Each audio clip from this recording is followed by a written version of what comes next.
One by one पढ़ेंगे और उसके रिलेटेड प्रीवियस क्वेश्चंस भी डिस्कस करेंगे। तो चलिए शुरू करते हैं। आज का जो हमारा टॉपिक है वो रीडिंग कॉम्प्रिहेंशन से रिलेटेड जितने भी कॉन्सेप्ट हैं उसको डिस्कस करेंगे और नेक्स्ट लेक्चर में प्रीवियस ईयर क्वेश्चन डिस्कस करेंगे। तो चलिए सबसे पहले समझते हैं कि आखिर पैसेज क्या होता है। अगर मैं पैसेज की बात करूं तो पैसेज एक शॉर्ट पार्ट होता है जो कि किसी स्टोरी, आर्टिकल या ऐसे से दिया गया होता है। यानी passage is short part taken from story, article और ऐसे। हमारा जो पैसेज होता है कुछ इस प्रकार होता है। पैसेज शॉर्ट भी हो सकता है, लॉन्ग भी हो सकता है। पैसे शॉर्ट भी हो सकता है, लॉन्ग भी हो सकता है। सबसे पहले हमको पैसेज को अच्छे से रीड करना होता है, थरोली रीड करना होता है। फिर जो क्वेश्चन पूछा हुआ होता है उसको अच्छे से आंसर करना होता है। तो चलिए देखते हैं कि आखिर कितने प्रकार के क्वेश्चन एग्जाम में पूछे जा सकते हैं। तो जो हमारा फर्स्ट टाइप का क्वेश्चन हो सकता है वो हो सकता है सेंट्रल आइडिया पूछ ले, पैराडॉक्स पूछ ले, टोन ऑफ पैसेज पूछ ले, और कौन सा सेंटेंस यूज हुआ, टाइप ऑफ सेंटेंस। कोई एक स्टेटमेंट दे दे और उसमें पूछ ले कौन सा सेंटेंस है, जैसे कि सिंपल सेंटेंस है, कंपाउंड सेंटेंस है, कॉम्प्लेक्स सेंटेंस है, कंपाउंड कॉम्प्लेक्स सेंटेंस है। फिर हमें पार्ट ऑफ स्पीच पूछ सकता है, टेंस पैसेज में कौन सा यूज हुआ है, या फर्स्ट पैराग्राफ में कौन सा टेंस यूज हुआ है, सेकंड पैराग्राफ में कौन सा यूज हुआ है, थर्ड पैराग्राफ में कौन सा टेंस यूज हुआ है, ये पूछ लें। फिर ऑथर का व्यू पॉइंट। तो हमने अभी तक पढ़ा कि पैसेज क्या होता है। पैसेज नथिंग बट पैसेज जो होता है एक शॉर्ट पार्ट होता है जो किसी स्टोरी, आर्टिकल या ऐसे से लिया गया होता है। फिर हमने टाइप ऑफ क्वेश्चन को देखा कि सेंट्रल आइडिया पूछ सकता है, paradox, tone, type of sentence, part of speech, tense पूछ सकता है, पैसेज में कौन से पैराग्राफ में पूछ सकता है, paragraph one, paragraph two, paragraph three में क्या क्या सेंटेंस, सॉरी क्या क्या टेंस यूज हुआ है। फिर ऑथर का व्यू पॉइंट पूछ सकता है। अब चलिए एक एक पॉइंट को हम लोग डिस्कस करते हैं। थीम क्या होता है, टोन क्या होता है, इन सबको देखते हैं।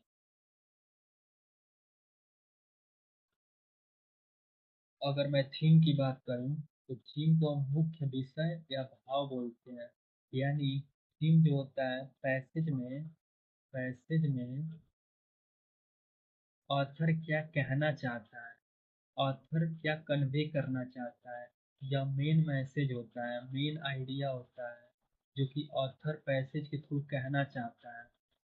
यानी ये जो होता है what is this passage really about, यानी पैसेज किस बारे में है वो ऑथर हमें बताता है, उसे थीम बोलते हैं। इसको मुख्य भाग या भाव बोलते हैं। कुछ एग्जाम्पल से समझते हैं। जैसे कि अगर कोई ऐसा पैसेज है जिसमें बात किया गया है गर्ल के एजुकेशन के इम्पोर्टेंस के बारे में, the importance of girl education, तो हम उसका थीम कंसिडर कर सकते हैं वीमेन एम्पावरमेंट थ्रू एजुकेशन। यानी एजुकेशन के थ्रू वीमेन का एम्पावरमेंट होता है, उसकी बात कर सकते हैं। ये हिंदी में दिया है। थीम का मतलब जो होता है लेखक जो मुख्य बात या संदेश देना चाहता है उसे थीम बोलते हैं। लेखक जो मुख्य बात या संदेश देना चाहता है उसे थीम बोलते हैं। यानी थीम यह बताता है कि पूरा पैसेज जो है किस विषय या सोच पर आधारित है, किस विषय या सोच पर आधारित है। अब बात करते हैं टोन क्या होता है। अगर हम टोन की बात करें तो टोन जो होता है पैसेज में, ऑथर जब लिखता है पैसेज को, किसी स्टोरी को लिखता है तो उसमें उसका एटीट्यूड क्या होता है, उसका फीलिंग क्या होता है उस टॉपिक के अबाउट और उसके सब्जेक्ट के बारे में, उसे ही हम टोन बोलते हैं। यानी ऑथर के एटीट्यूड या ऑथर के फीलिंग के बारे में हमें टोन बताता है। अब वो टोन जो होता है हैप्पी भी हो सकता है, सैड भी हो सकता है, एंग्री भी हो सकता है, सीरियस भी हो सकता है, ह्यूमरस यानी मजाकिया भी हो सकता है, सार्कास्टिक यानी व्यंग्यात्मक भी हो सकता है। जैसे अगर कोई पैसेज है जिसमें ऑथर जो है टेक्नोलॉजी को प्रेज किया है, टेक्नोलॉजी की प्रशंसा किया है, तो वह उस केस में जो टोन यूज होगा वो पॉजिटिव टोन होगा, या अप्रिसिएटिव यानी अप्रिसिएट करने वाला यानी इनकरेजिंग टोन होगा। और अगर कोई ऐसा पैसेज है जिसमें टेक्नोलॉजी को क्रिटिसाइज किया गया है तो उस केस में टोन जो है क्रिटिकल होगा या नेगेटिव होगा। ये सारी चीजें हिंदी में भी लिखी हुई हैं। टोन का मतलब होता है लेखक का रुख या मनोभाव, यानी लेखक का एटीट्यूड क्या है, फीलिंग क्या है पैसेज में। अब आगे बढ़ते हैं। अगर हम बात करें टाइप ऑफ टोन की, टाइप ऑफ टोन्स की बात करें, तो पहला जो टाइप होता है ऑप्टिमिस्टिक होता है, यानी आशावादी। ऑप्टिमिस्टिक यानी आशावादी। पेसिमिस्टिक यानी निराशावादी। क्रिटिकल टोन हो सकता है, आलोचनात्मक होता है। ह्यूमरस होता है, हास्यास्पद होता है, हास्यास्पद होता है। सार्कास्टिक होता है, व्यंग्यात्मक होता है।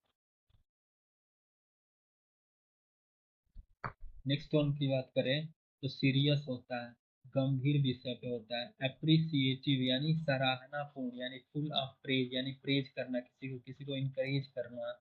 एंग्री या फ्रस्ट्रेटेड हो सकता है, क्रोधित या झुंझलाया हुआ। या न्यूट्रल या ऑब्जेक्टिव टोन हो सकता है। बैलेंस्ड, फैक्चुअल या निष्पक्ष हो सकता है।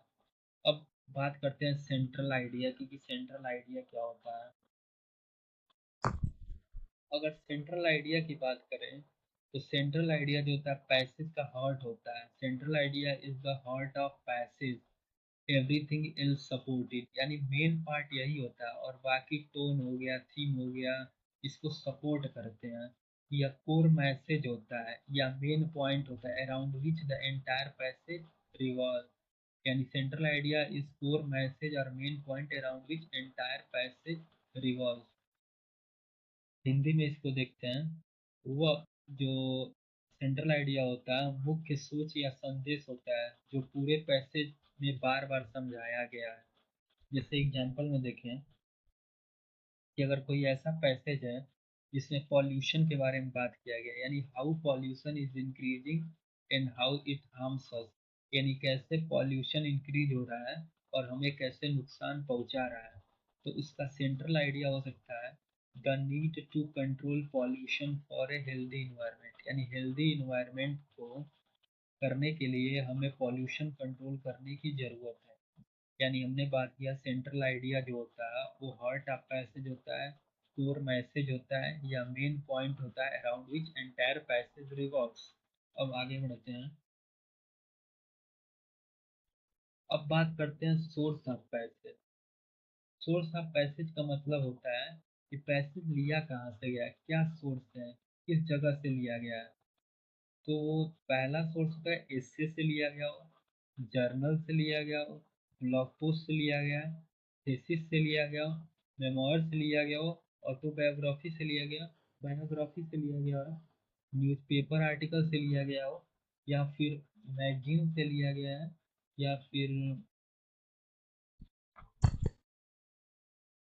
रिसर्च पेपर से लिया गया हो, स्पीच से लिया गया हो, टेक्स्ट बुक से लिया गया, बुलेटिन से लिया गया।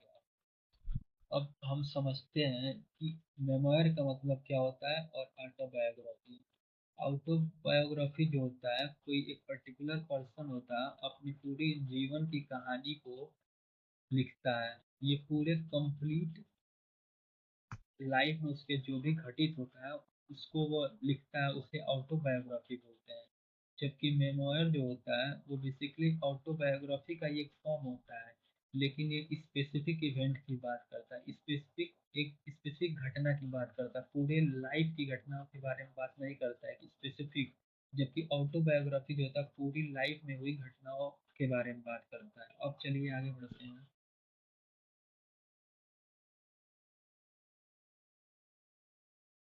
अब बात करते हैं इन्फरेंस और कंक्लूजन के बारे में। तो चलिए देखते हैं इन्फरेंस क्या होता है। इन्फरेंस का मतलब होता है अनुमान या अनुमान, निष्कर्ष निकालना। यानी इन्फरेंस जो होता है किसी भी पैसेज को जब हम पढ़ते हैं तो हम खुद का नॉलेज यूज करके कुछ अनुमान लगाते हैं। खुद के नॉलेज का बैकग्राउंड का यूज करके हम अनुमान लगाते हैं, यानी it is a logical guess based on what you see और रीड। यानी जब भी हम किसी पैसेज को रीड करते हैं तो खुद का नॉलेज यूज करके अनुमान लगाते हैं। लेकिन ये इन्फ्लुएंस जो होता है वो पैसेज में एक्चुअली दिया नहीं होता, इसका अनुमान लगाते हैं। यानी इन्फ्लुएंस का मतलब होता है किसी बात को संकेतों या तथ्यों के आधार पर अनुमान लगाना जो सीधे पैसेज में नहीं कहा गया है। जैसे एग्जाम्पल में अगर देखें, द ग्राउंड इज वेट, यानी जो ग्राउंड है वो वेट है यानी गीला है। तो हम यहाँ से इंफरेंस निकाल सकते हैं कि हो सकता है बारिश हुई हो तभी गीला हो, यानी जमीन गीली है। तो आप अनुमान लगा सकते हैं कि हाल में बारिश हुई है। इन्फरेंस यानी इन्फरेंस जो होता है, पैसेज को रीड करने के बाद हम कुछ गेस करते हैं, कुछ अनुमान लगाते हैं अपने खुद के नॉलेज का यूज करके, जो पैसेज में नहीं दिया होता है उसे इन्फरेंस बोलते हैं। जैसे हमने एग्जांपल में देखा कि जमीन गीली है, तो हम अनुमान लगा सकते हैं कि अभी रिसेंट में हाल ही में बारिश हुई होगी। अब बात करते हैं कंक्लूजन की। कंक्लूजन क्या होता है?